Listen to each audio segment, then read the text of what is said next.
شروع اللہ کا نام لے کر جو بڑا مہربان نہایت رحم والا ہے۔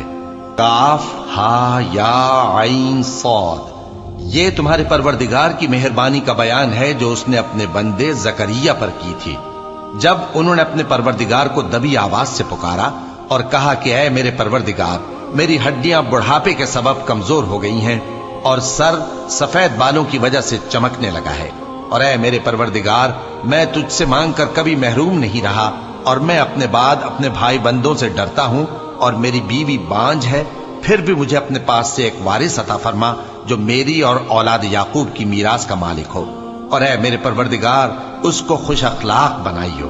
فرمایا اے زکریا، ہم تم کو ایک لڑکے کی بشارت دیتے ہیں جس کا نام یحییٰ ہوگا، اس سے پہلے ہم نے اس نام کا کوئی شخص پیدا نہیں کیا۔ انہوں نے کہا کہ پروردگار، میرے ہاں کس طرح لڑکا ہوگا جبکہ میری بیوی بانجھ ہے اور میں بڑھاپے کی اس حالت کو پہنچ گیا کہ سوکھ گیا ہوں؟ حکم ہوا کہ اسی طرح ہوگا۔ تمہارے پروردگار نے فرمایا ہے کہ مجھے یہ آسان ہے، اور میں پہلے تم کو بھی تو پیدا کر چکا ہوں اور تم کچھ چیز نہ تھے۔ کہا کہ پروردگار، میرے لیے کوئی نشانی مقرر فرما۔ فرمایا نشانی یہ ہے کہ تم صحیح و سالم ہوتے ہوئے 3 رات دن لوگوں سے بات نہ کر سکو گے۔ پھر وہ عبادت کے حجرے سے نکل کر اپنی قوم کے پاس آئے تو ان سے اشارے سے کہا کہ صبح و شام تسبیح کرتے رہو۔ فرمایا اے یحییٰ، ہماری کتاب کو مضبوطی سے تھامے رہو، اور ہم نے ان کو لڑکپن ہی میں دانائی عطا فرمائی تھی اور اپنے پاس سے شفقت اور پاکیزگی دی تھی، اور وہ پرہیزگار تھے، اور وہ اپنے ماں باپ کے ساتھ نیکی کرنے والے تھے اور سرکش اور نافرمان نہیں تھے۔ اور جس دن وہ پیدا ہوئے اور جس دن وفات پائیں گے اور جس دن زندہ کر کے اٹھائے جائیں گے ان پر سلام ہے۔ اور کتاب یعنی قرآن میں مریم کا بھی تذکرہ کرو۔ جب وہ اپنے لوگوں سے الگ ہو کر مکان کے مشرقی حصے میں چلی گئیں، پھر انہوں نے ان کی طرف سے پردہ کر لیا، تو ہم نے ان کی طرف اپنا فرشتہ بھیجا، سو وہ ان کے سامنے ایک خوبصورت مرد کی صورت میں آیا۔ مریم بولی کہ اگر تم پرہیزگار ہو تو میں تم سے بچنے کے لیے رحمان کی پناہ لیتی ہوں۔ فرشتے نے کہا کہ میں تو تمہارے پروردگار کا بھیجا ہوا یعنی فرشتہ ہوں، اور اس لیے آیا ہوں کہ تمہیں پاکیزہ لڑکا بخشوں۔ مریم نے کہا کہ میرے ہاں لڑکا کیوں کر ہوگا جبکہ مجھے کسی مرد نے بطور شوہر چھوا تک نہیں اور میں بدکار بھی نہیں ہوں۔ فرشتے نے کہا کہ یوں ہی ہوگا۔ تمہارے پروردگار نے فرمایا کہ یہ مجھے آسان ہے اور میں اسے اسی طریق پر پیدا کروں گا تاکہ اس کو ہم لوگوں کے لیے اپنی طرف سے نشانی اور ذریعہ رحمت بنائیں، اور یہ کام مقرر ہو چکا ہے۔ چنانچہ وہ اس بچے کے ساتھ حاملہ ہو گئیں اور اسے لے کر ایک دور جگہ چلی گئیں۔ پھر درد ذہ ان کو کھجور کے تنے کی طرف لے آیا، کہنے لگیں کہ کاش میں اس سے پہلے مر چکتی اور بھولی بسری ہو گئی ہوتی۔ تب ان کے ٹیلے کے نیچے کی جانب سے فرشتے نے ان کو آواز دی کہ غمناک نہ ہو، تمہارے پروردگار نے تمہارے نیچے ایک چشمہ پیدا کر دیا ہے، اور کھجور کے تنے کو پکڑ کر اپنی طرف ہلاؤ، وہ تم پر تازہ عمدہ کھجوریں گرائے گا، تو کھاؤ اور پیو اور آنکھیں ٹھنڈی کرو۔ اگر تم کسی آدمی کو دیکھو تو کہنا کہ میں نے اللہ کے لیے روزے کی منت مانی، تو آج میں کسی آدمی سے ہرگز کلام نہیں کروں گی۔ پھر وہ اس بچے کو اٹھا کر اپنی برادری والوں کے پاس لے آئیں۔ وہ کہنے لگے کہ مریم، یہ تو نے برا کام کیا۔ اے ہارون کی بہن، نہ تو تیرا باپ ہی برا آدمی تھا اور نہ تیری ماں ہی بدکار تھی۔ تو مریم نے اس بچے کی طرف اشارہ کیا۔ وہ بولے کہ ہم اس سے کہ گود کا بچہ ہے کیسے بات کریں؟ بچے نے کہا کہ میں اللہ کا بندہ ہوں، اس نے مجھے کتاب دی ہے اور نبی بنایا ہے، اور میں جہاں ہوں اور جس حال میں ہوں اس نے مجھے صاحب برکت بنایا ہے، اور جب تک زندہ ہوں مجھ کو نماز اور زکوٰۃ کا ارشاد فرمایا ہے، اور مجھے اپنی ماں کے ساتھ نیک سلوک کرنے والا بنایا ہے اور سرکش و بدبخت نہیں بنایا، اور جس دن میں پیدا ہوا اور جس دن مروں گا اور جس دن زندہ کر کے اٹھایا جاؤں گا مجھ پر سلام ہے۔ یہ مریم کے بیٹے عیسیٰ ہیں، اور یہ سچی بات ہے جس میں لوگ شک کرتے ہیں۔ اللہ کو شایع نہیں کہ کسی کو بیٹا بنائے، وہ پاک ہے۔